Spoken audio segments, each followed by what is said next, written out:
Hey, everybody. Good morning. Welcome to the Graded Morning Experience. As I said, I'm coming from you at a hole in a wall in Eastern North Carolina. My name is Chief Justice Optipups, and I brought Xavier along.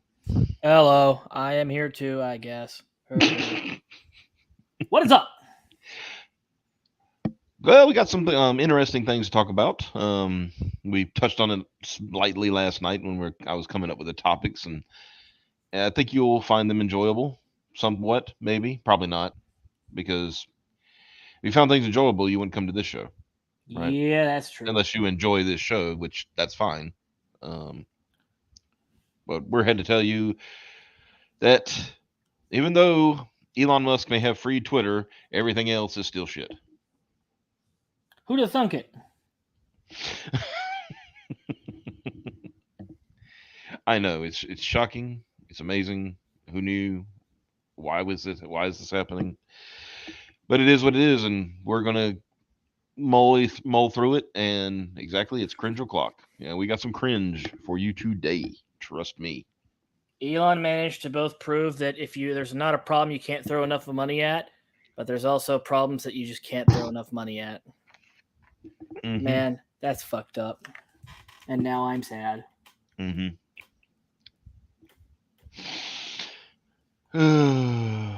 It's fun. It's fun. Yep. It's gonna be. I mean, hey, if anything, the last few days of absolute meltdown has been glorious. You know what I mean? Like, Oh yeah. just everybody's just going around like, you know, uh, I think that letting other people talk that disagree with me is the absolute worst thing ever. That's interesting.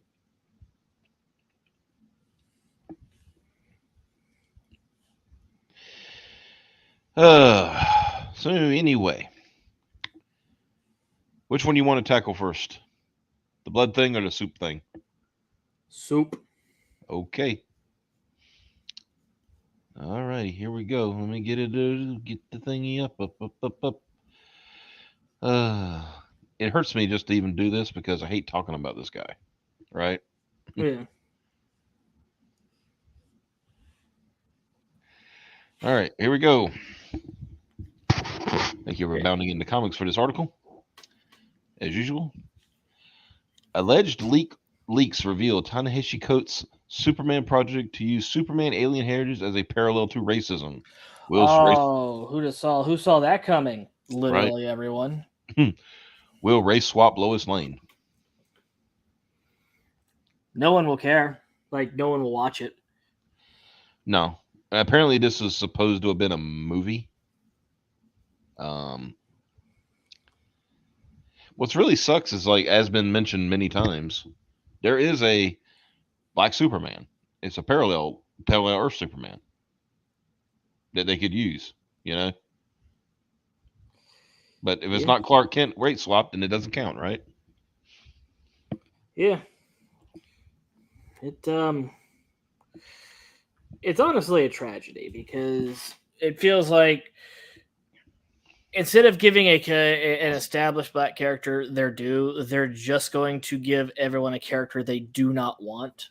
Mm-hmm. And Idris Elba's supposed to be in this, right?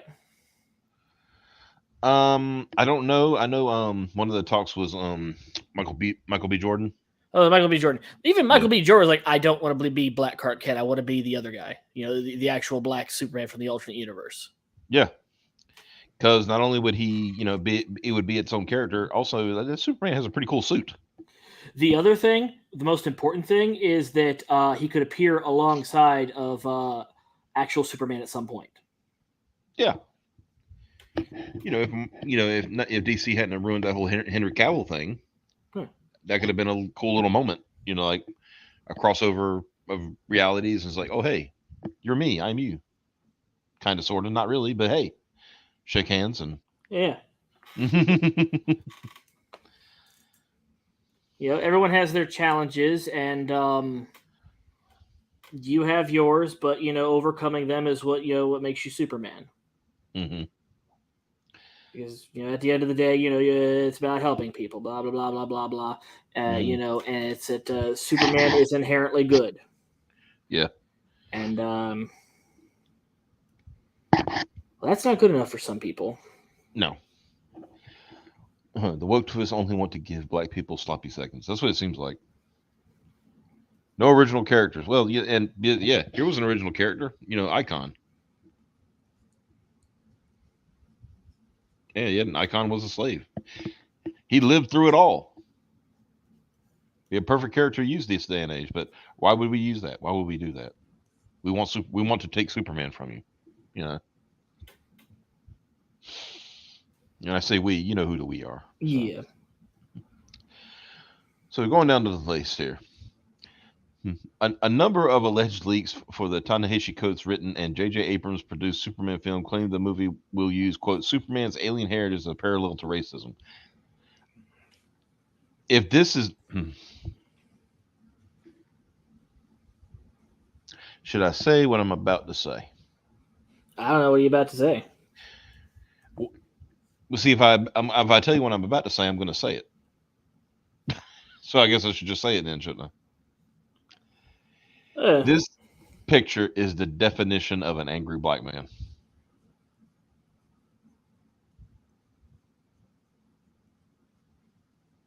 Oh, and he's mystical. Mm-hmm. Now, one of those things we're supposed to, not be doing is the mystical black man. Oh yeah, right. Mm-hmm. So, yeah, there's this. Like I said, I don't know about you, but can you feel the seethe off this man? Oh, absolutely. Everything in his I'm going to guarantee you, in his life, he thinks every bad thing that ever happened to him, even though he is a successful writer, author,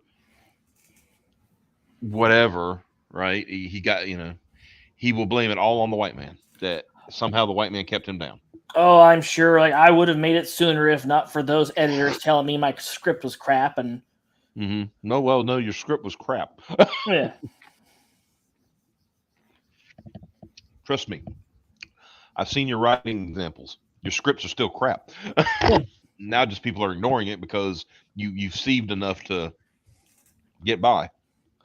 Well, there are people like this with the egos where it's not that I'm bad at what I do; it's that you're just a racist for not thinking I'm as good as I think I am, Yeah. and those people can't be reasoned with. Mm-hmm. $2 from servant. Thank you, sir. Race swapping is outright racist. Prove me wrong. It is. I can't prove you wrong with something that's true.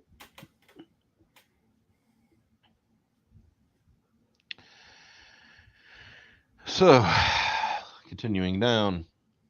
These alleged leaks were recently shared on Twitter user GeoPanda24, who provided quite a bit of information about the film. First, the user noted, while the project was originally intended to be a period piece, the final draft submitted by Coast recently is not a period piece.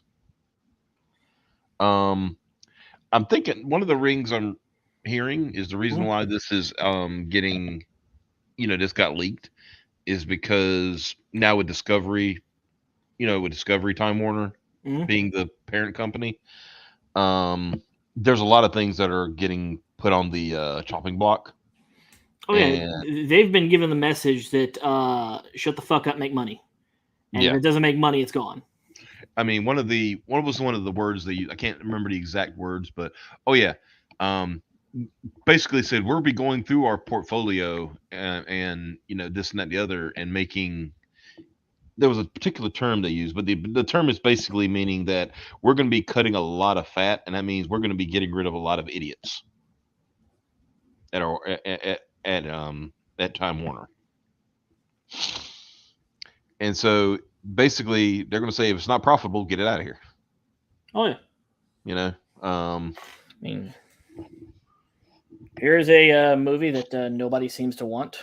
Mm-hmm. And everything you hear about it makes people want it less. Yep. I mean, they've got to understand that, it makes the right kind of people angry doesn't mean butts in seats. Why are you trying to make people angry? Also, the people that cheer, it made the right people angry, historically don't make up much of the population, and they certainly don't go to movies because they hate capitalism. Mm-hmm. Well, they'll try it, but one thing they'll try to point to is, oh, we can make money with a movie like this. Look at Black Panther. I said, wrong. Black Panther was a Marvel movie, first and foremost.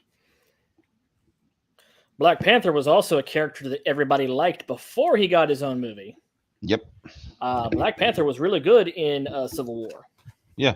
I was disappointed in... when I went to watch Black Panther, I was actually disappointed that it wasn't better because he was so cool in Civil War, and in his own movie, he wasn't as cool. And the CG wasn't as good. Well, at some point, your hero does have to eat shit, so he can come back from it, but... Oh, yeah, I just didn't... At the same time, right? I heard a lot of people saying, like, because, I mean, nothing against the actor who played him, but a lot of people were saying, like, why couldn't Michael B. Jordan be Black Panther? Because, I understand it wasn't, and this is before he, before, unfortunately, that my man passed away, but because then you kill off Killmonger, and now you're in a bind, Yeah. Also, I thought we were past the point where we understood that, hey, don't kill your fucking villains off in every movie because you might want them to come back later. Yeah. That's always been a bad thing because I think somewhere along the line it was determined that movies need conclusions, and the best way to do conclusions is to kill the villain.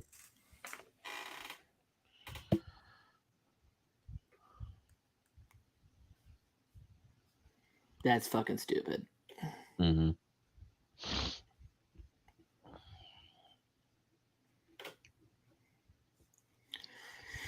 Let's continue.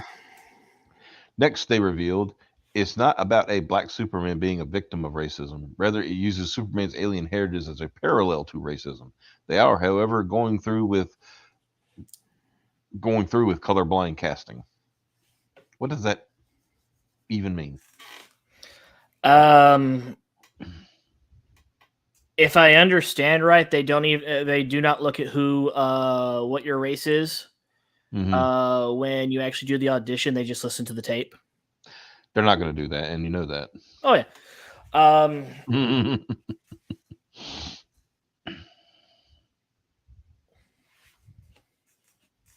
You want to say something? no, just it would. When Fan Forced It came out, I know there were some people that were like upset about the casting of Johnny Storm because well, Yeah. it affects a bunch of other stuff too. And like, well, how can he and Sue Storm be related? They're adopted. Hmm. It'd be fine. Like, some people saw it as just okay. This is clearly like does some early stage diversity shit. Yeah. I just thought, well, there's always the possibility that he came in, knocked out that audition so good, they're like, okay, we're gonna have to change the story to make him be Johnny Storm. Hmm. Like, I could accept that if he was that good. I didn't actually. I didn't watch most of Fan Four Stick though, so I don't remember if he actually knocked it out of the park in the movie. Nobody knocked anything out of that park in that movie. But if that happened, I would be okay with that. If somebody just came in and they weren't the race of the original character and they just knocked out that, like they got the personality perfect, I Hmm. think everybody would be okay with that. It'd be a tough sell at first, but a couple clips of them, doing the character, Hmm. I think would change minds if it was good. But a lot of times it's just a haha tee tee tee hee. We're gonna swap this because we're gonna make some people mad. Tee hee. Yeah. That's all it is. It's all gimmick and stunt, and even the people that like it, I think, are tired of it. Yeah.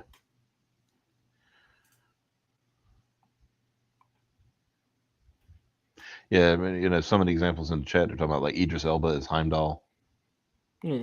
which made sense. I mean, if he was good at it, and he was good at it, then Oh yeah, good. he was Yeah. great. Yeah. White character. Bears is saying white character should be white. I've always said stick to your source material. That's just always been my thing. One of my friends who is a very very good friend of mine, been a very very good friend of mine for many many years. And he is an African American gentleman. He was upset when the Ben Affleck Daredevil came out. He said, and he was upset because Kingpin was black. He's like, this isn't right. He said Kingpin should be a white guy. But what do I know? All I know is stuff that's worked for what 50 plus years seems to make money. You know. Well, the other thing is, no matter how unknown a character is, Yeah. the right kind of writer can make even an unknown character shine and Yeah. turn them into a major book. Yeah. Depends. Like I said, it has to be the right writer. Oh yeah. Ta-Nehisi Coates is not that writer. Oh God, Uh, God no. mhm. Moving to Superman's abilities and powers that described him as being heavily nerfed. The user details Superman is heavily nerfed, being taken back to his golden age roots. He can no longer fly, but he can instead, quote, leap tall buildings in a single bound. He also lacks heat vision, frost breath, and X ray vision. He's also described as moving at Mach 7. Oh, this is. That's not Superman. That's not Superman. That's not the Superman that we've, grown to know and love over the past 70 plus years. To be honest, you might as well just drop Superman and just give him a new name. Yeah. Be better. He would sell more tickets. Hmm. I mean, at that point, it's Hancock, Yeah. right? That's what it is at that point. It's just Hancock.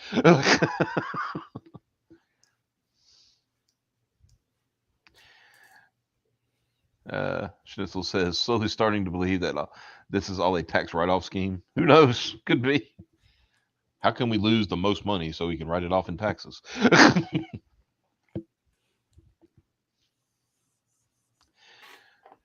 So anyway, next, the Twitter user revealed the plan to race swap Lois Lane and Perry White.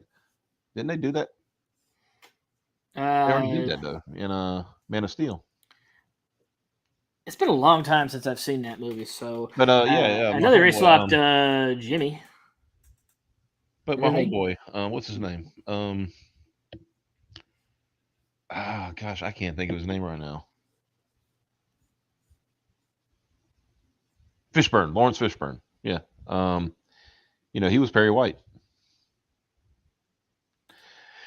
Anyway, the user tweeted, they do have descriptions of the characters in the scripts, which gives away their races. Lois Lane is written as an Asian actress in mind. Perry White is written as an African American man, and Jimmy Olsen describes a freckled redhead. Not no race bending with Jimmy. Oh, they're gonna let him stay a redhead for once. uh doubt. It'll be the first time in a long while that a redhead has not been ginger washed. You know. Yeah.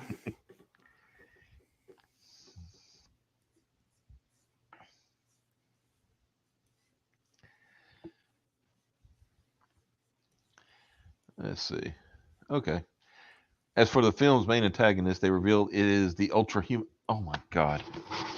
Um, I I don't think you want to do that. That's the Flash villain.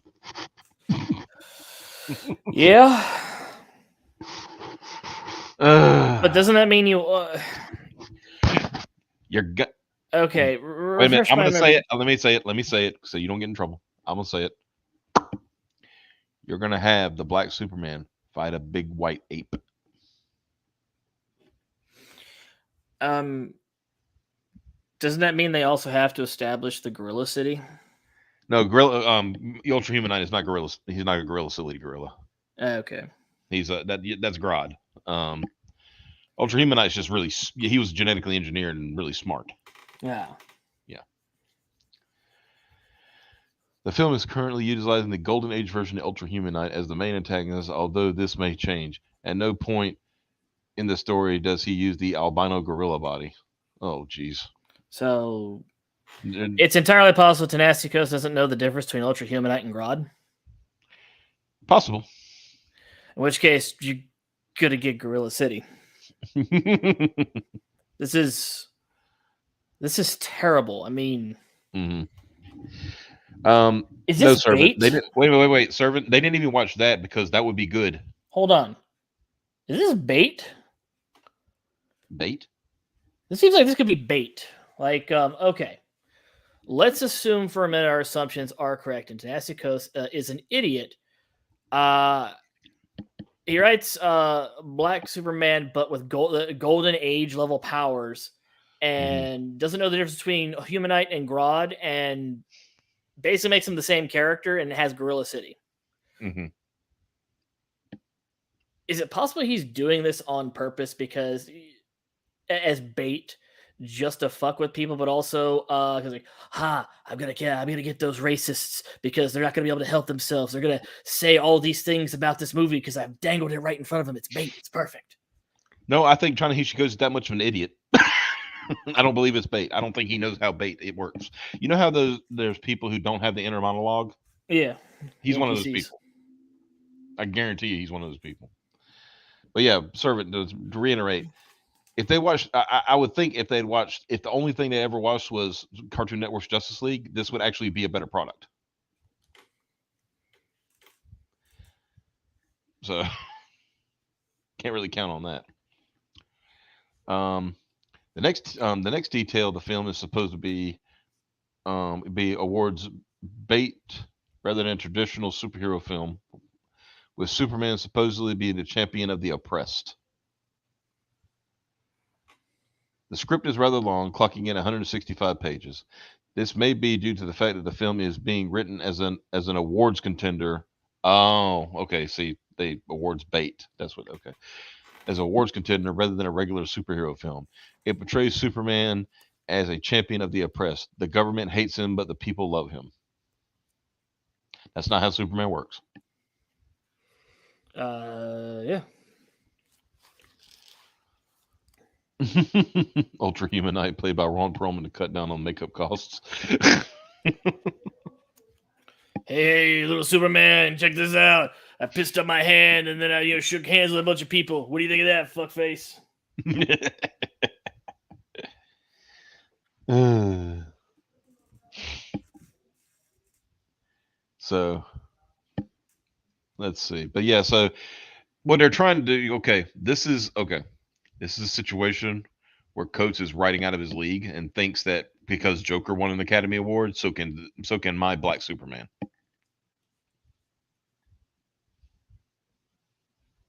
That's what this is.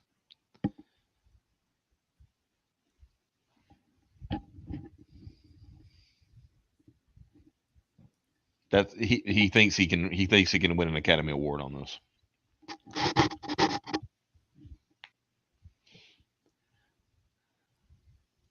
I don't think Discovery Time Warner is going to put up with that. They're going to like, no, you need to make a movie. We need a movie that's going to make money. You know, they lucked out on Joker. Let's be honest. Joker could have been very easily very bad.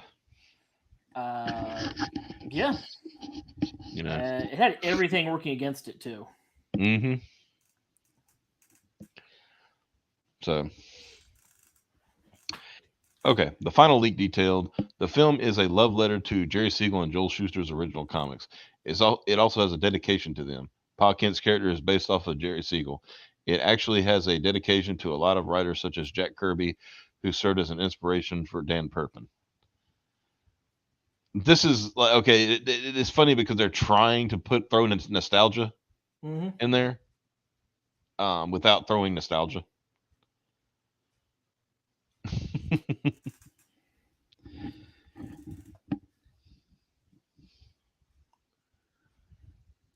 Yes, Hunter Iggy, I saw your question. However, that not to be rude, but your question doesn't have anything to do with what we're talking about. So we'll talk about that. We can talk about that later.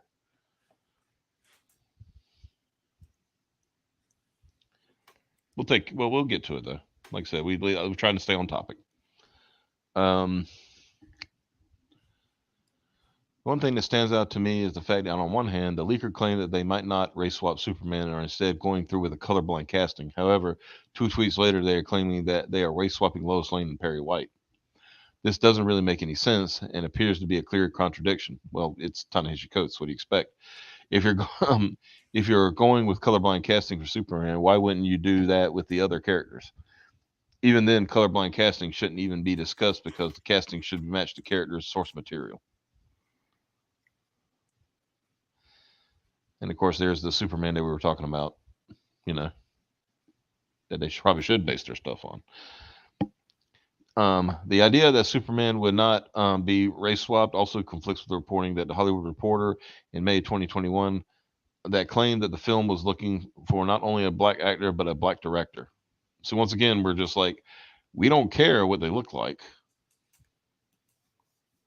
but we do care what they look like. You know? Yeah, it's not gonna do very well. I don't think it's going to make it. I don't think it's going to make it out of development. In my opinion. Yeah, that's THR probably right. THR's Tatiana Siegel and Boris Kitt wrote, Insiders say Warner and DC are committed to hiring a black director to tackle what will be the first cinematic incarnation of Superman featuring a black actor. So yeah, this whole colorblind casting is bullshit. That is just they're trying to set a thing so they don't get accused of being a bunch of hacks. You know,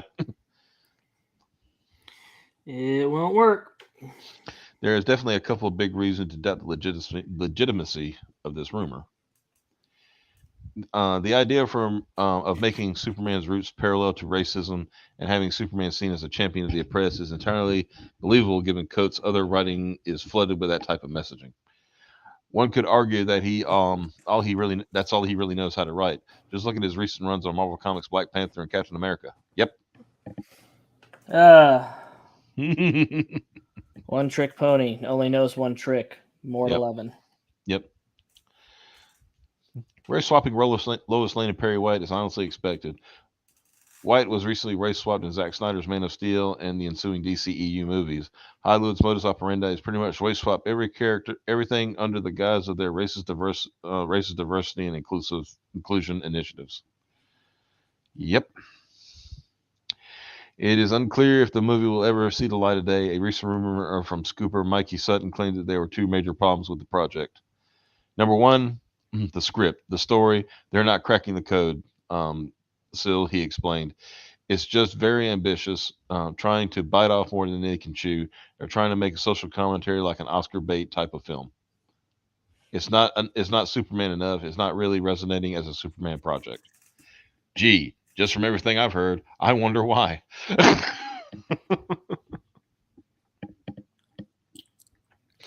Yeah, it's not going to work.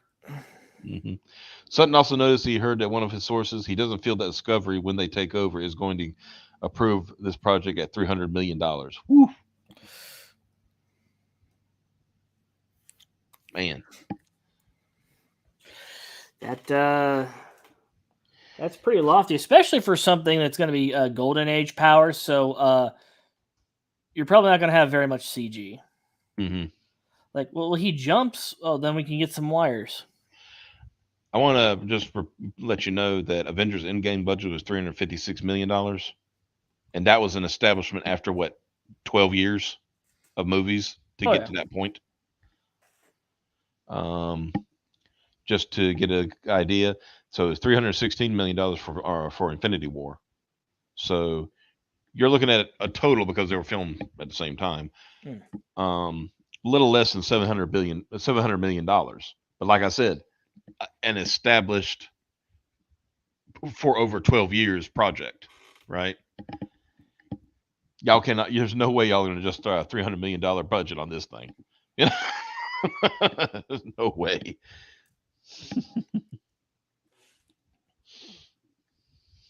Um,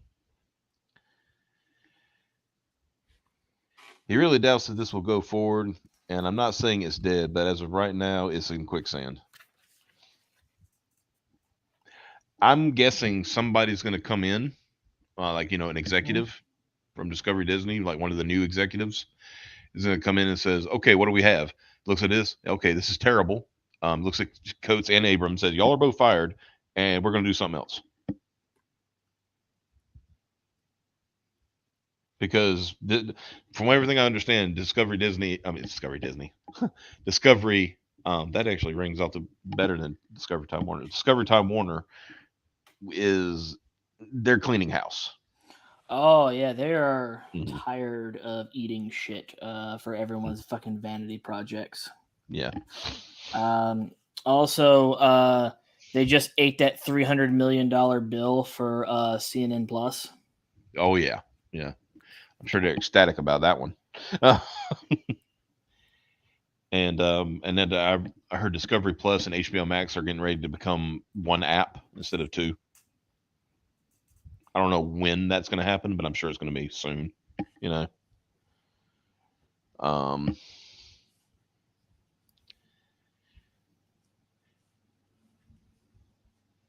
he really does. Oh yeah, I already said that part.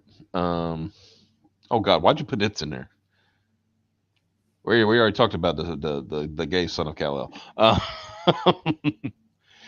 The project might also be have a major audience problem, given not only Abrams' attachment to the project, but the producer's brand is now synonymous with bad storytelling and franchise killing. Also, Coates' attachment giving his numerous racist statements. Yeah, so YouTuber doing the thing. Okay, he said, Ta-Nehisi Coates, I will not support this film with him as a writer. It's not because he's making a black Superman or a black Clark Kent. It's because this man wrote one of his biographies or whatever that the first responders of 9/11 deserved what they got. The ones that died when the trade centers fell on them. He added, I will not support this film. I will not. It is not the Superman that follows truth, justice, the American way, but rather a BLM message, a version of Superman. Sounds about right. Yeah. The Huber, Huber. God, I'm having a day. The YouTuber further explained, folks, this is why people are railing against this stuff. What is wrong with identifying with a white Superman if you're a black, simply by his morals and his virtues? What is wrong with identifying with any character that is different from your skin color because of their virtues or their philosophies or their morals? I identify with Lando Calrissian. He has to protect his own. He's thinking about, or he thinks about protecting his own. He also cares to do the right thing. He's imperfect. He screws up, but he eventually tries to make it right.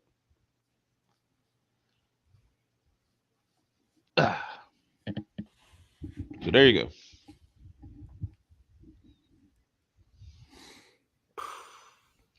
Man, It's depressing. it is.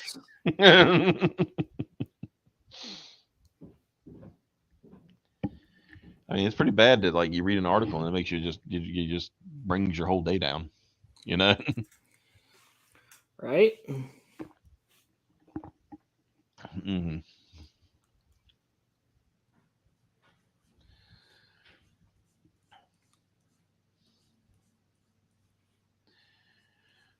But yeah, that's Yeah. that's the status of this thing. Whatever it's going to end up being. I don't think it's going to see the light of day, and if it does, I'll be very surprised. But it'll still probably be crap unless they change the whole thing. You know. You have to do something. hmm So I will run back now and do Iggy's question. I was just trying to say focus for a moment. Yeah. It says, "What is your thoughts on Sony putting out movie villains that fans don't want? If you're talking about Morbius, I don't know why they you don't. Sony has this thing, which I get why they're doing it. They're trying to make money off of having the Spider-Man license without having to go directly through Marvel or and Disney. Well, because with Spider-Man right now they have to, right? Because that's the deal they signed. But it's But they can, also been obscenely profitable. yeah, and they lucked out with Venom. And I say they lucked out with Venom because Tom Hardy, you know. But then they decided to cast Jared Leto as Morbius, and I don't think they realized that nobody likes Jared Leto. You know, how many people said I'm going to go see that new Jared Leto movie?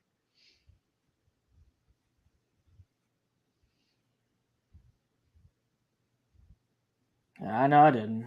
Exactly. I don't care for him. He's a bit of a loon. Exactly. He's one of those people who apparently quote gets into the character and method acting and stuff like that. And everything I've read about people who other actors who say people who do method acting are like actually bad actors. You don't have to feel how your character feels in Yeah. order to portray him. hmm Your job is to convey information to your audience so they understand without you telling them what's going on, hmm what's going on. Yeah. Like I've actually has seen interviews where people say, "No, doing that where you like, I have to be a fucking depressed, disaster waiting to happen in order to portray that." That is hmm literally slowing you down and impeding you. Yeah.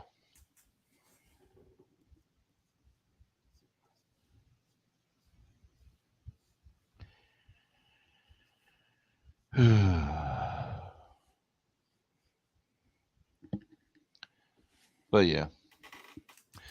So now let's do something weird. What do you got? Oh, nothing, no big deal, just blood drinking in Hollywood.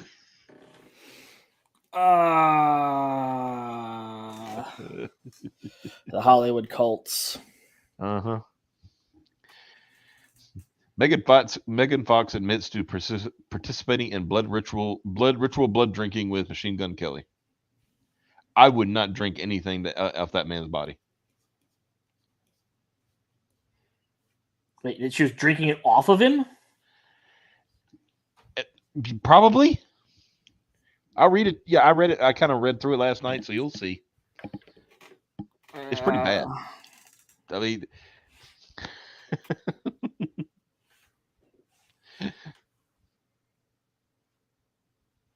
yep. That's all I can say about this.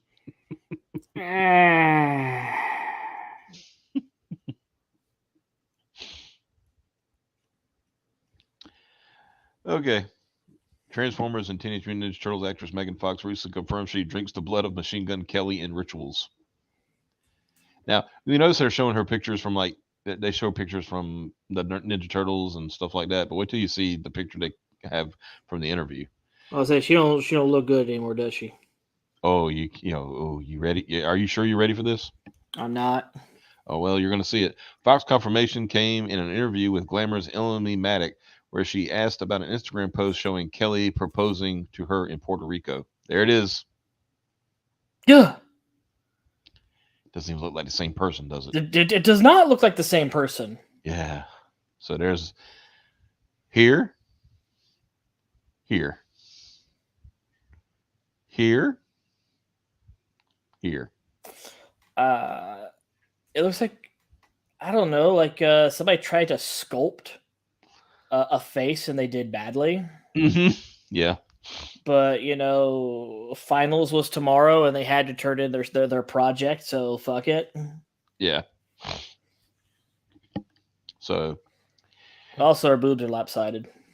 yeah, I noticed that too. It's like whoop. Um, on the Instagram post, Fox wrote, "In July 2020, we sat under the banyan tree." Okay, this is already cringe. This is already cringe. We do this for your entertainment, folks. I'm just letting you know we don't do it for our own our own entertainment. It hurts. We asked for magic. They watched Avatar: The Last Airbender, didn't they? They thought sitting under the banyan tree would get them connected to Earth.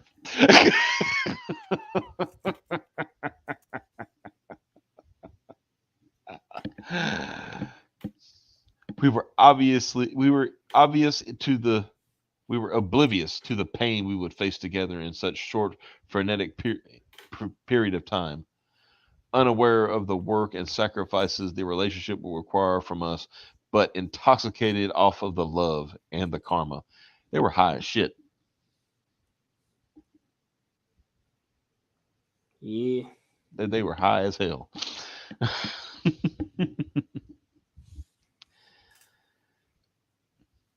uh, she continued.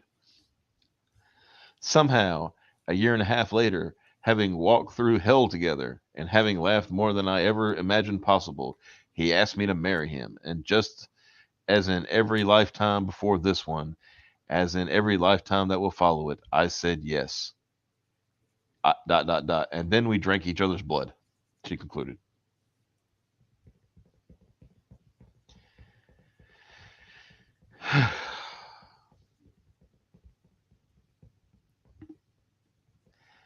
I don't. I don't get it. Uh, Just uh, why? uh, I, I don't know, man. I guess at least it was blood. I mean, it could have been some of those weirdo fucking rituals that require other bodily fluids. Mm-hmm.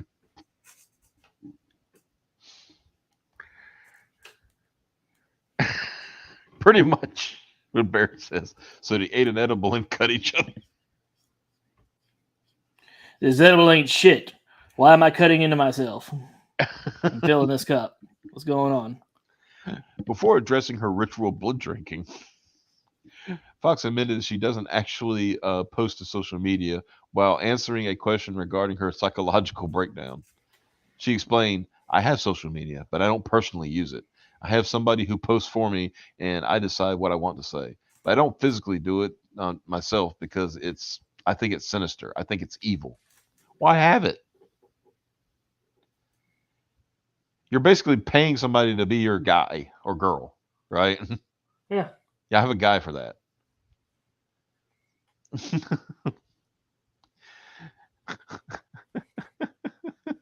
Good morning, graded team. How is what are you guys talking about? Oh, just no big nothing, just ritual bloodletting. No thing, no big deal. This is fine. Everything's fine. Don't worry about it. Take note. Take note for Isekai and Mecha. Oh no! I ritually bloodletted and ended up in this gigantic mecha. Uh, That's better than what actually happens, where you wake up and you're married to Megan Fox, and she looked like that. yeah. And I don't think people understand we've come to this place where we grasp like bullying is bad, but then when it comes to celebrity, all of that is thrown out the window. She continued. I think bullying is a great thing. Lidl agrees with me, Only if used properly. and against you.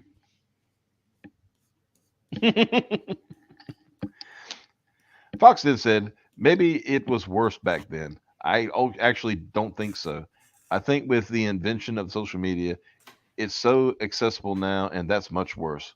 But it was more the negativity that was constantly being spewed towards me or directed towards me. It doesn't even require somebody to actually say something directly to me, she detailed. It doesn't require me to read it.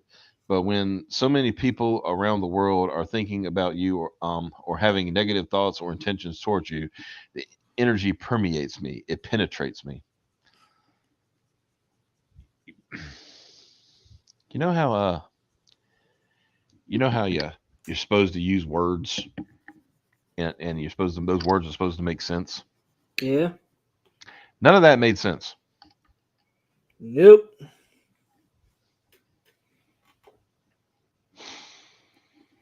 Not a one. Lord Jesus.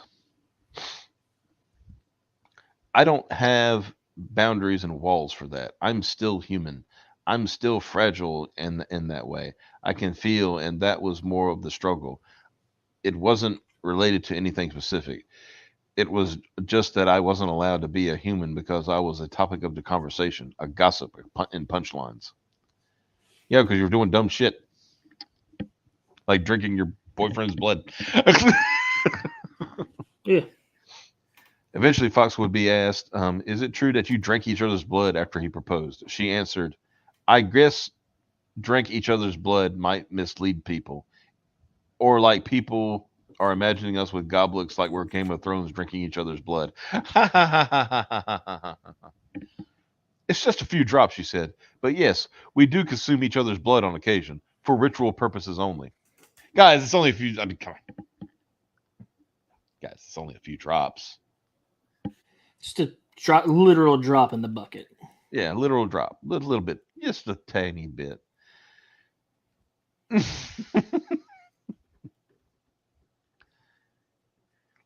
Yeah, at least Alucard said at least there weren't children involved. Thank goodness. Um, she further explained it. It is used for a reason. And it is controlled where it's like, let's shed a few drops of blood and each drink it. He's much haphazard and hectic and chaotic, where he's willing to just cut his chest open with broken glass and be like, "Take my soul, let me bleed on you." She revealed. Um, Say what you're gonna say. this is This is not fine. this is not fine. This This is is, yeah, this is. Uh,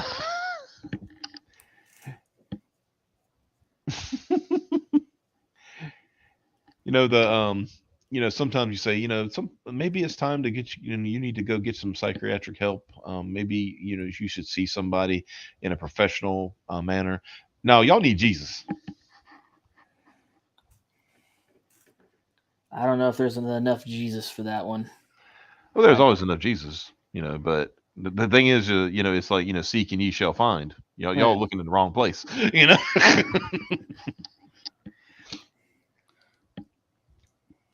When asked if that actually happens, Fox replied, "It doesn't happen. Let me tell you. It doesn't not happen. Let me tell you. Maybe not exactly like that, but a version of that has happened, and many times." I don't know why, but the way you worded that, I kind of imagine her just starting to do a wrestling promo. Let me tell you something there, Mean Gene. It doesn't not happen. It doesn't not happen. she wants to talk about this thing that apparently she's into, but she also doesn't want to talk about it because she Yeah, knows how fucking stupid it sounds. yeah. You know Like, why if people? that's the case, then don't fucking talk about it. You know how people think. You know how there are people who think people in Hollywood are sex crazed perverts who do dumb shit like spirit cooking and Yeah. drinking blood. This is why.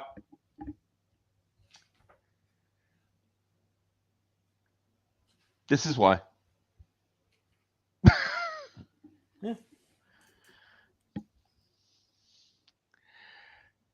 What do you make of Fox confirming she drinks blood in rituals? I think she's insane.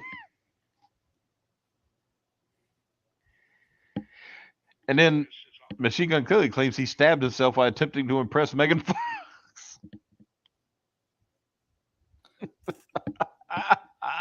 Megan, look! I stabbed myself with a knife! I did it for you, baby! Are you impressed? She's totally impressed. Why did you decide to cover this? Because we needed some cringe. I don't know if she's impressed.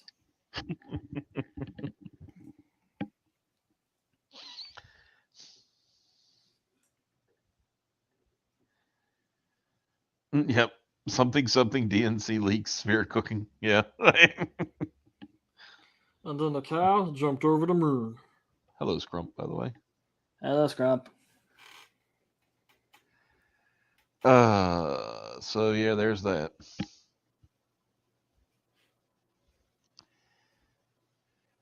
Why do we decide to cover this? Because why not? Oh, Micah comes in at the right time after it's all over. Yeah. Typical.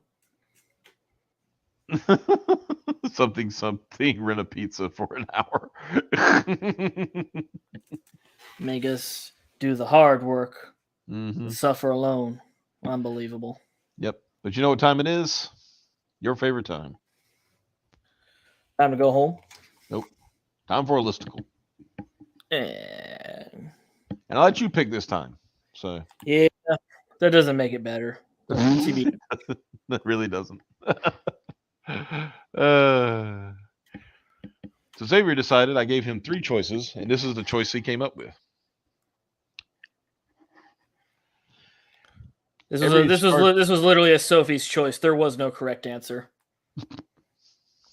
This is true. Oh, come on, thing. My scroll ain't working over here. Oh, that's probably why. Hold on. Okay, now it's working. All right. So, Star Trek DS9, every two-part episode ranked according to IMDb. So, I think the best part about this is they couldn't come up with a list themselves. Yeah. They had to go take somebody else's list and make an article about that list. Aha.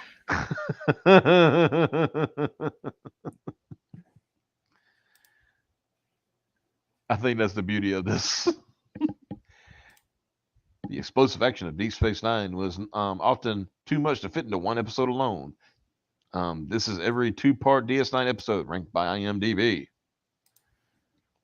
Star Trek Deep Space Nine was unique among Star Trek as it often featured serialized storylines from week to week. Once the Federation engaged in the Dominion War, the explosive action of the show was often too much to squeeze into one episode, and two-part episodes became commonplace. Well, not too often, but it just kind of carried the thread. I wouldn't know if I Yeah. call it a two-part episode. Yeah. You know. Anyway, whether they were introducing rebellious factions like the Maquis or weaving dark tales from the front lines of the Dominion War, the two-part DS9 episodes were often some of the best of the show. Even though most of the two-parters were well received, some garnered higher scores on IMDb. They're actually going by the scores. We actually going through and trying to rate them would be work. Yeah. You mean you want us to do something ourselves? $10 says this person never actually watched D69. Probably. Yeah. All right. Number 8. Image in the Sand / Shadows and Symbols. So this would be last season, um, the last season premiere. Is this when Cisco's mom showed up and revealed that she was a prophet? Yeah. Oh, by the way, yeah, you kind of are you kind of are the emissary. It's because we made that happen. What, do you think you just did all that shit because you was amazing and you was super lucky? Hell no. You motherfucker, you had help. Yeah. So you're actually half prophet. What do you think of that? By the start of the final season of DS9, there were a lot of threads that all tied together each week. Images in the Sand, Shadows and Symbols finds a defeated Cisco waiting on Earth for a sign from the prophets. Meanwhile, newly minted Colonel Kira is tasked with forming a blockade around a Romulan hospital that is integral to the war. They kind of glazed over that Romulan hospital was had weapons. You know? Yeah. Similar to a lot of Trek's other two-parters, the combo episode representing overarching plot that is stuffed to the gills with many unique threads. While the story isn't as tightly plotted as the others, the disparate parts eventually reunite and begin the narrative that would form most of the seventh season of the show. With Cisco's spirituality returning to the show, it adds another wrinkle to an already complex series. They did not watch these episodes. Figures. Because this is words. You know? Yeah. This is words. And they said, "What sounds good?" Ah, that works.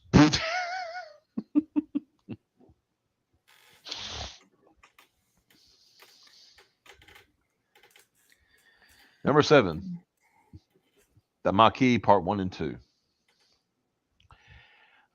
Crisis negotiation is an integral part of the Star Trek mythos, and Commander Sisko is put under a tremendous test in the two-part of the Maquis. When a Cardassian ship was destroyed by the resistance cell known as the Maquis, Sisko is tasked with de-escalating conflicts before it results in an all-out war between the two parties. When Gul Dukat is captured and held for ransom, the matters get all the more complicated. Subtly sinister and ultimately evil in the end, the Cardassians of the early seasons of DS9 are uneasy allies with the Federation counterparts. Despite being one of the strongest alien races in Star Trek, the Cardassian Empire begins to slip, and resistance organizations like the Maquis hope to finish them off. As much as Sisko might not trust the Cardassians, it is his duty to find a diplomatic solution to the complicated problem. Now, did that just say that the Cardassians and Federation were allies? Uneasy allies. Yeah, that didn't happen at all. Yeah. If anything, they signed a treaty to be in a Cold War. Yeah, they signed the treaty to, hey, let's spend the next 10 years pissing each other off until something pops off. Yeah. I mean, that's why they had the four lights on. Yeah, like yeah, with fucking Jellicoe. Mm-hmm. I wish we could have gotten more Jellicoe. Jellicoe was awesome because he shows up and he's a hard ass. He's an asshole, but he's also right. Yeah. Like, no, Jellicoe just wants a war to start. No, Jellicoe's right. A war was really about to fucking start. Mm-hmm. Yeah, there was about to be a pop off, right? Yeah. And what he did is he played hardball and stopped the pop off essentially. and got Picard and Crusher and Worf back. Oh yeah. He wouldn't have got them back if not for not playing hardball. Oh, and he got Picard back like literally 11th hour before he was about to break. Mm-hmm. Because remember, right when they showed up and stopped him, mm-hmm. Picard actually said, I swear for a second there I saw 5 lights. Mm-hmm. He almost broke.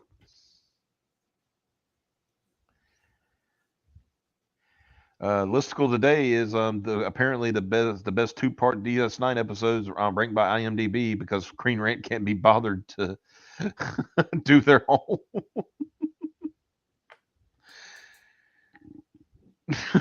So, number 6, Past Tense Part 1 and 2. Now these were good episodes. Oh yeah, that was a good one.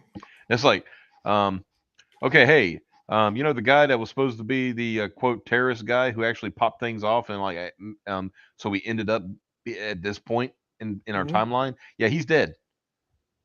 And Ben's like, no, he's not. I'm him. I'm becoming a terrorist. So It was me, Austin. It was me all along, Austin.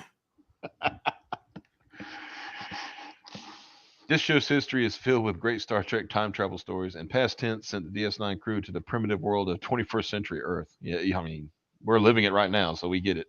A transporter accident sends Cisco, Bashir, and Dax back to San Francisco in the past. They must find a way to get back without causing any temporal disturbances. However, an accident forces Cisco to take the place of an important historical figure in order to preserve the timeline. With many DS9's more lofty two-part dealings with the heavy subjects like war and grief, Past Tense is a refreshingly simple story. Taking the characters off of the station was an interesting change of pace. They had like they didn't do that at all. Yeah. You know what I mean? It's like, they never took them off the station. They did it all the time. Cisco basically sat at his desk the whole time. He never did anything. He never went Yeah. anywhere. He also didn't play sports. He was married to that chair. Dude, what if their only interaction with us, these people only interaction with Deep Space Nine was the video game where all you do is stay on the station? Even then, you don't stay on the station. Deep Space Nine. The show here is Deep Space Nine. You remember when you ran that marathon on Deep Space Nine? Yeah. Yeah. Oh, hey Dax. Oh! I still kill my. It still bothers me that we didn't get a clip of what I was doing at Alamarine. I know.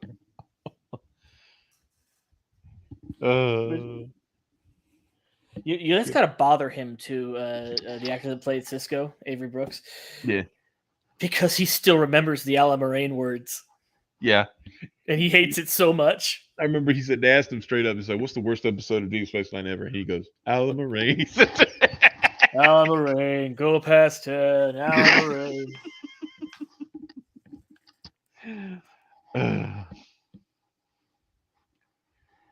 It was always humorous. Ultimately, though, while Deep Space Nine, not regard as one of the darkest Trek shows, Past Tense shows that it could be just as playful as classic episodes.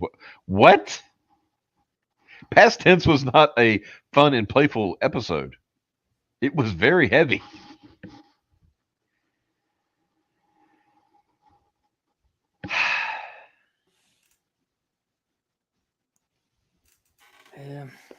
These people didn't watch this show.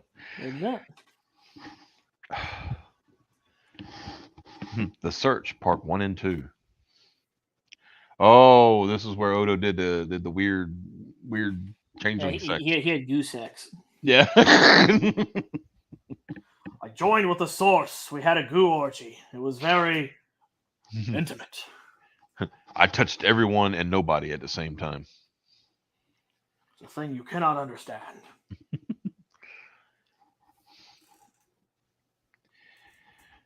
Why do these motherfuckers not watch or read anything? They don't. They do not. They really don't.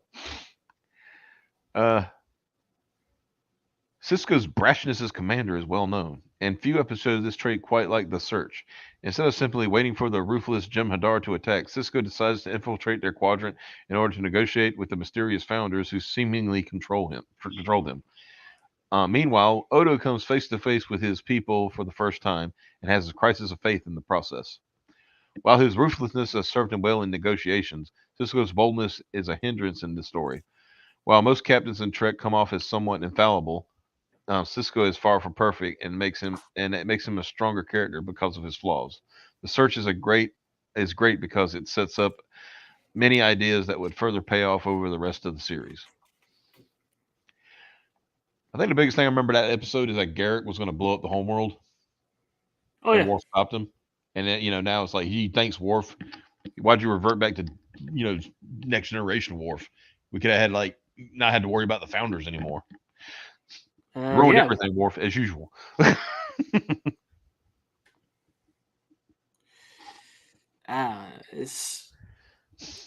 don't want to do this anymore.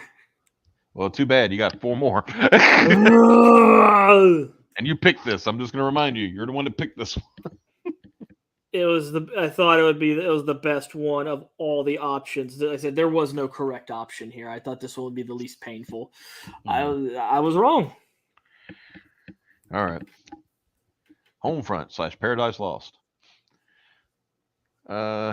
Moral dilemmas are the heart of Star Trek, and DS9 features a fair smattering of episodes that challenge the moral constitution of its characters. Homefront and Paradise Lost sees Cisco travel to Earth when a bombing at a Federation conference is revealed to be the work of a mysterious changeling race. Martial law is declared planet-wide, and Cisco finds himself questioning who the real villain is. Watching the pristine society that is cultivated on Earth collapse under pressure was a shocking image for many longtime Trek viewers. Star Trek's utopian future was one of its biggest selling points, but Homefront and Paradise Lost show that those ideas were extremely fragile. Unfortunately for Cisco and the rest of his crew, things would only get worse before they got better. Well, don't you like how they just glossed over that whole? There was a higher up chain of command conspiracy to try to take power from the Federation president. How about the fact that Next Gen did that twice? Yeah. Like anytime Star Trek brings in like upper echelon admiralty, they're always evil or possessed, or they've been taken over by some sort of alien intelligence, or they're a changeling. It happens so often. And if you remember in that episode, when the changeling did talk to Cisco and Odo, you remember what he said, didn't you? He said, "We want to know how many changelings actually are on Earth. 5. But it's only taken 5 to make it all crumble around you." Yeah. It was a good episode, right? It was. But the thing was, it turned out that wasn't the story. The story. I mean, the thing is like in most things, especially with pre-war and war and stuff like that, you're gonna have spies, right? And saboteurs.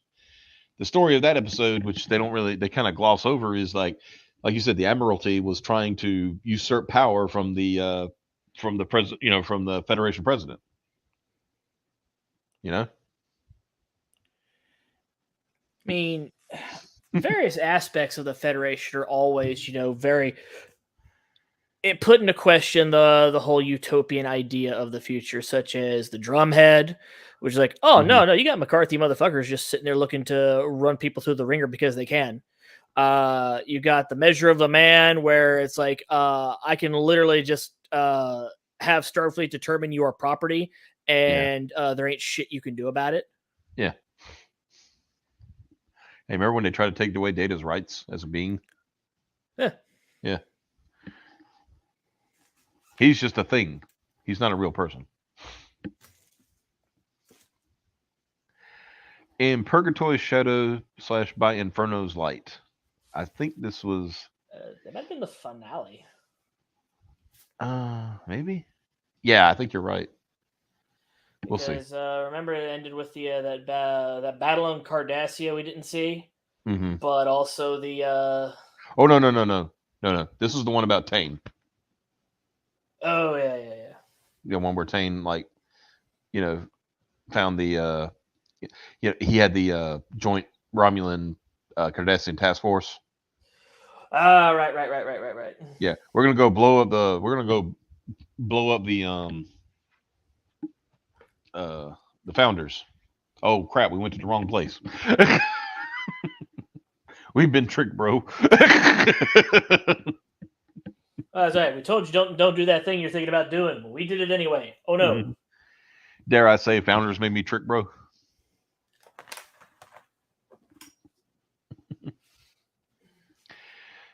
One of the things that placed DS9 among the best Star Trek series was its many complicated characters that walked the line between good and evil.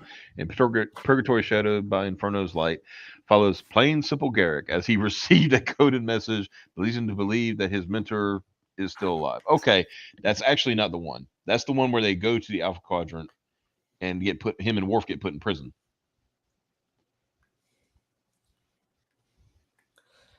Is that one where they were captured and they were in the cell with the Breen? Yeah, And the with Breen in the had the brain, and they costume find out from. Bashir is there, and it's like, wait a minute, who's the guy on back on Deep Space Nine? You know, I mean, Bashir been here for months. yeah, because he was still He, wearing, remember, he was still wearing the old uniform. Bashir was pissed off that nobody noticed.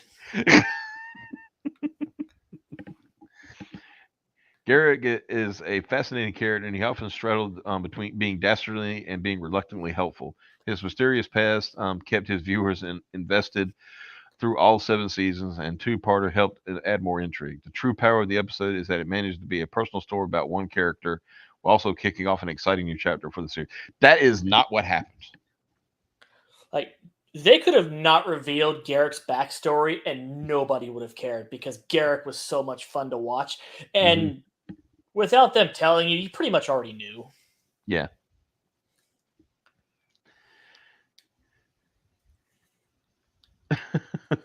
Because in that episode, like, you find out, like, Garrick has extreme claustrophobia, right? Yeah. You find that out mostly because Tane kept locking him in closets as he was a child. Yeah. But you also found out that was the measure of that. I think that was the true time when Worf just became a complete badass.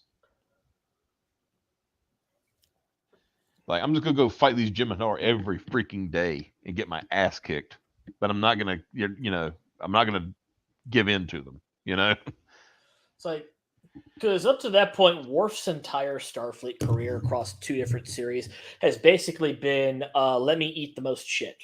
Yeah, I'm the big bad Klingon. I'm gonna go get beat up now. Yes, I have to get thrown across the bridge because that's the only way we can show that this guy is dangerous. Yeah, But I'm chief of security. yeah.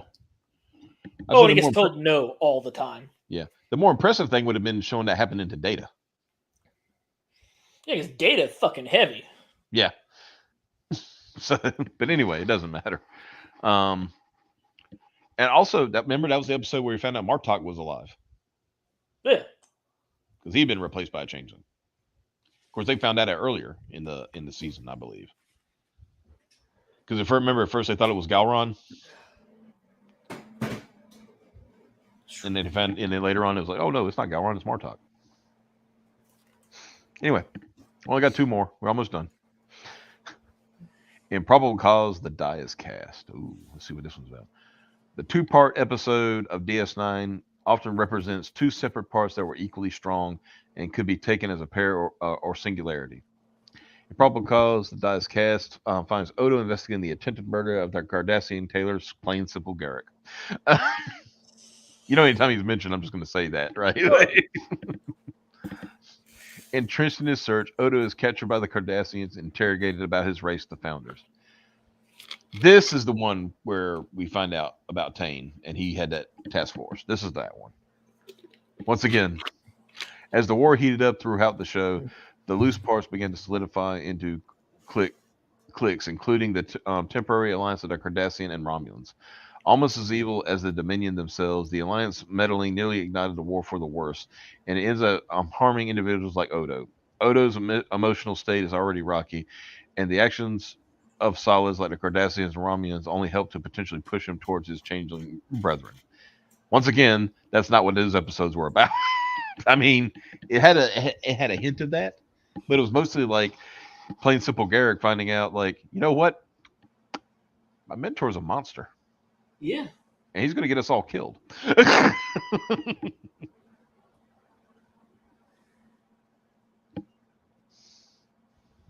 All for glory, you know? Oh, yeah. All right, number 1. Favor the Bold, Sacrifice of Angels. This is the episodes I didn't like. That's the one where the Federation ate shit.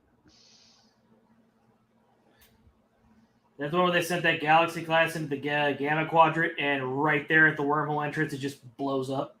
No, this is the one where I believe they were they were trying to retake the Chintaka sector, and that's when the Breen showed up and they had those weapons that could fuck with them.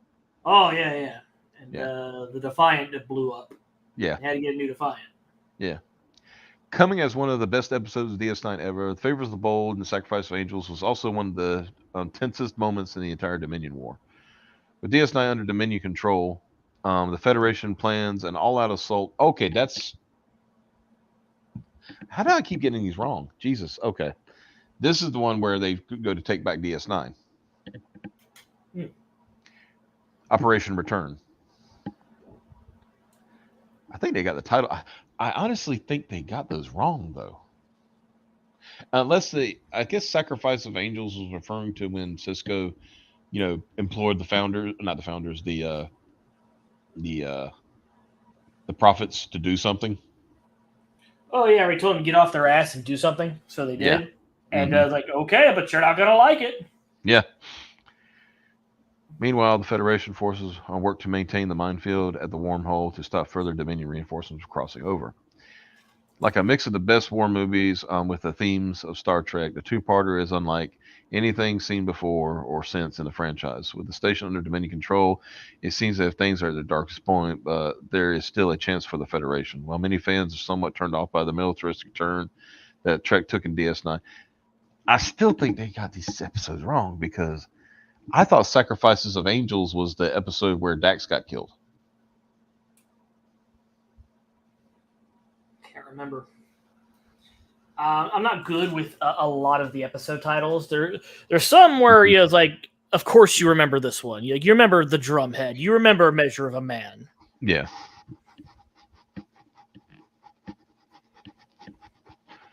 Angry Boss But says, "Do I have to be a Trek fan to like DS9?" Um, no, no, but it it would helps. help to have some back. It would. If you didn't like, you'll miss some backstory.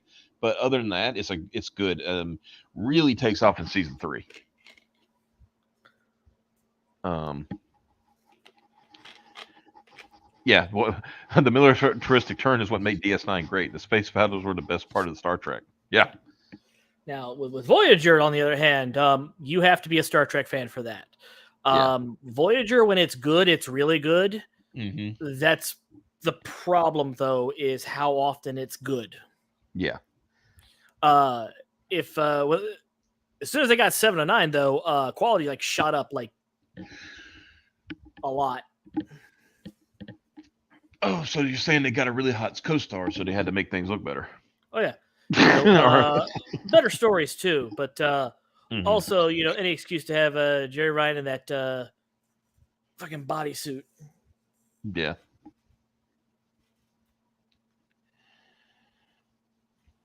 So yeah, that was our episode for the day. And I'm sure it caused Xavier great amounts of pain. I hope you guys are happy. Did it for you. uh, Xavier, can you say I did it for The Rock? I did it for the people. I did it for the Rock.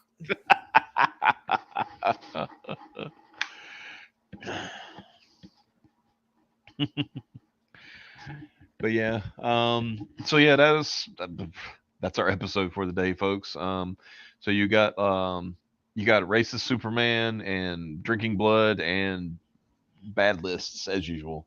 Um, Tune in Monday. I will not be here tomorrow. I have to go out of town and take care of a thing.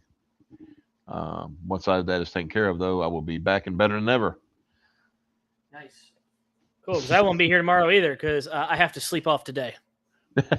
Yeah, it's like you gotta power through today to get through so you can sleep tomorrow, tonight. Yeah. Slash I tomorrow. was up all night doing art again, and I found Hmm. this new pencil tool in the Clip Studio Paint store or whatever, Hmm. Hmm. and it is like really nice. And I don't know what it is, just my art just looks way better with Yeah, just this tool. I don't know how it's possible, but I'm drawing way better with it.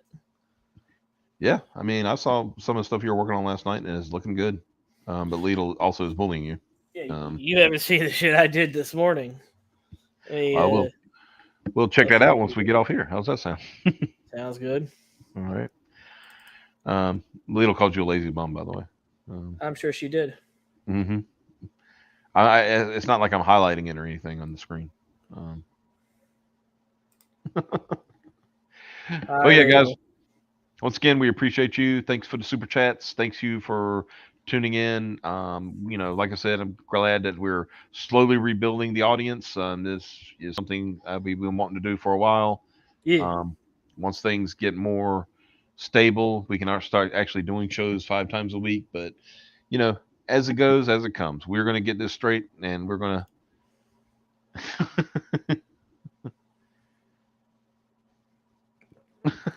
That's funny. Anyway, okay. So once again, y'all have a great rest of your day. I'm going to leave you with Xavier losing his mind as usual. And remind me this weekend. Talk to Caleb about getting a proper outro. Uh, put that on my list. All right. Anyway, guys, you have a great one, Later. and we'll see you later.